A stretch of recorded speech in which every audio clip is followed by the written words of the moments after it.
Over 30 million people in the U.S. are functionally illiterate. They can't understand a basic news article or even read a menu. This statistic comes as a surprise to many, but our next guest says the stigma of being illiterate is a big problem in our country. Liza McFadden is president of the Barbara Bush Foundation for Family Literacy. Thank you so much for being with us today. Thank you. A few changes going on over at the foundation. Tell me about what's going on there. Well, after 24 years, Mrs. Barbara Bush, who is our founder, is stepping aside to become the honorary chair, so she's still staying involved. And Governor Jeb Bush and his sister Doro are coming on as our new chairs, and we're really going to be focusing much more on talking about family literacy in a broad perspective and in a policy perspective. And you know, talking about it is really important because so many people don't want to talk about it. There's a stigma attached to it, and people, frankly, they are embarrassed. But have you seen shifts over the years?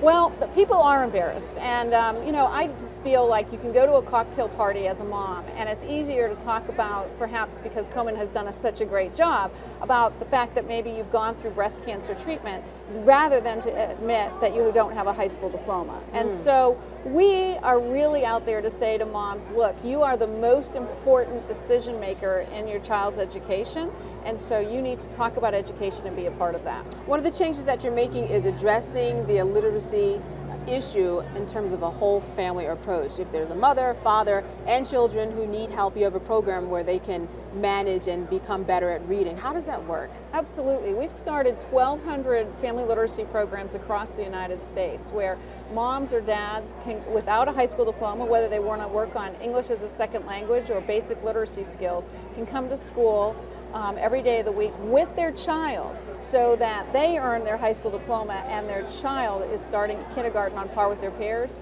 and they've both done something wonderful, which is increase their educational levels.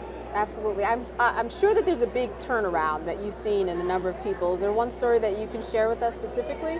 Absolutely. One of my favorites is from Florida, Angelica Ibarra. And Angelica dropped out of school in the 8th grade. In fact, her dad asked her to because he was a migrant farm worker and he needed the help.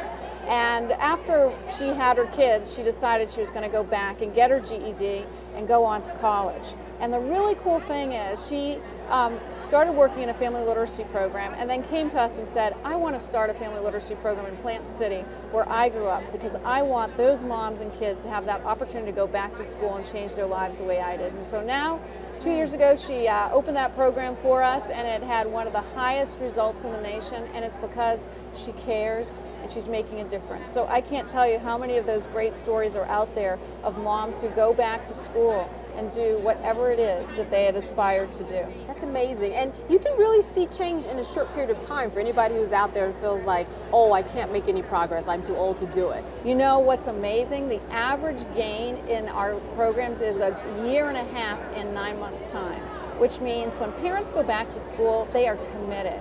They don't want to waste their time. You know, maybe high school didn't work out the first time around, right, but the second time around, it's going to be different. It's not the same kind of thing with tons of kids around you that don't care about it. You're determined, you're going to get through it quick. And I tell moms and dads, you know what? Your education level is so important. The #1 way to tell if your child is going to graduate high school is simple. Did you? Right. So please get involved to be a part of that education process yourself. It's incredibly important. Wow, it just trickles down. Well, I want to thank you so much for sharing with us what's going on with your program, and good luck in your position there. Thank you very much. This hour's newsmaker has been Liza McFadden discussing illiteracy in the U.S. Thank you for joining us.